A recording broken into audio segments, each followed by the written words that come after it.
Greetings,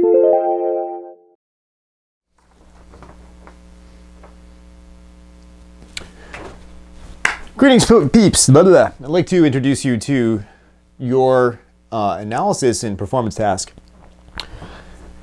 which involves a couple of concepts strung together. One of them is conservation of energy, the other is projectile motion, and we're dealing with conservation of energy in terms of actual real-world systems with dissipative forces and effects, which means that in the case over here, we're actually going to deal with some of the issues that plague the systems in terms of its what are called losses, but really it's just that some of that energy will leave and go into the environment. So we start off with a certain amount of energy here, and what we're going to do is look at a system that has a ramp component. And the ramp that we'll use actually has this, it's kind of like a marble roller coaster track. And it's not made of marble, it's a roller coaster track that's plastic that hosts a marble, but really like a ball bearing is what we use. It's a little bit heavier, but it will work just fine with a marble. And that track will be set up on the lab table, and it's curved. And it'll be curved like this. And the curve is a weird thing because you would think, well, how do we analyze the curve? The angle is constantly changing. The normal force would point in various directions. This would be kind of a nightmare to do as like an inclined plane problem because it's a changing plane all the way through, and that would be something that we wouldn't really want to handle. So instead, what's nice is that we can use the conservation of energy, which says that if we place said ball bearing a certain height above this table here, we give it some type of energy, gravitational potential energy. And that gravitational potential energy can be used to give this ball kinetic energy.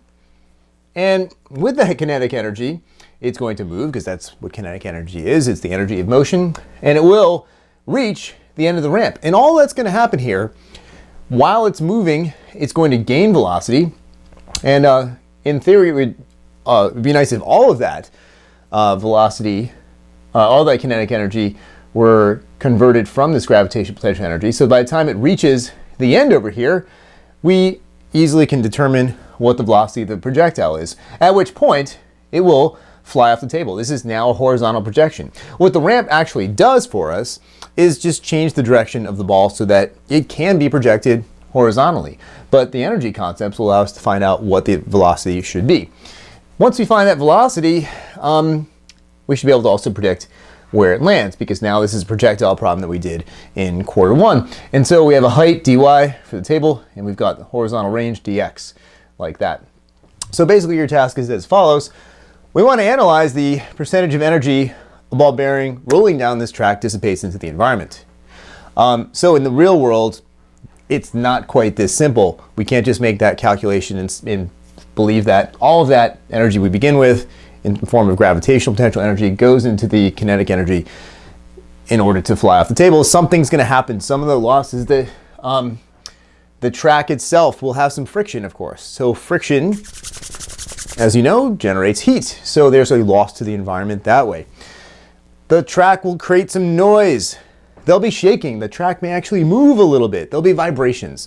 All those things together mean that, again, not all that energy will be carried into kinetic energy. So what we want to do, though, is use this percentage, these quantities, to be able to predict where the ball bearing will land if the initial height is changed. So we're actually run this once with a certain height. You'll be able to analyze it at that height, determine the percentage of energy that is dissipated, or basically, actually, what we're really going to find is an energy efficiency factor. How efficient is the system? And then from that efficiency, we'll be able to use that to then predict where the ball would land when we change the height above the table. So if I started off at half a meter and then said, okay, do it again now at 0.25 meters, so a quarter of a meter off the table, then you should be able to predict, knowing what efficiency rating this has, what the efficiency factor is, where the ball is going to land. And that's your task. That is what you're going to do in teams during our next class. All right. So what I'll go through in the next few panes is the strategy, some basic strategy as to how we can go and characterize this and make some calculations. So let's look at the strategy that we should invoke for this calculation, okay? How are we going to find this efficiency factor and how will we use it? Well, the first thing is to find it. So, strategy, step one, determine the efficiency of the system. Well, what is efficiency? Efficiency is just energy out over energy in, okay? What do we begin with and what do we get out in terms of usable energy? And that what we put in is gravitational potential energy initial. So that's the type of energy. We do work on the ball bearing. That work will be stored as gravitational potential energy at the top of the track, and we'll get returned kinetic energy. And so the kinetic energy that we're interested in is the actual kinetic energy that is given to the ball, including the dissipative effects from friction, etc. So this KE actual comes from the fact that you will have done an analysis of the velocity off of the table from Half-Blood analysis. So you're actually going to do a Half-Blood problem by making some measurements and work backwards to then determine, hey, what was the actual velocity off the table, the horizontal velocity. Then you can use that here to determine how much kinetic energy was actually in that ball, 1/2 mv squared actual, okay, over mgh. So it's KE actual over GPE initial. What you may want to notice here is, look at this. The efficiency has absolutely nothing to do with the mass of the ball bearing. The ball bearing could be a bowling ball.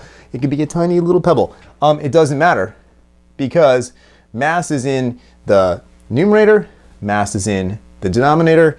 So therefore, we can actually just get rid of that. And so the efficiency is actually related to the velocity, G and H. And that's it, this expression over here.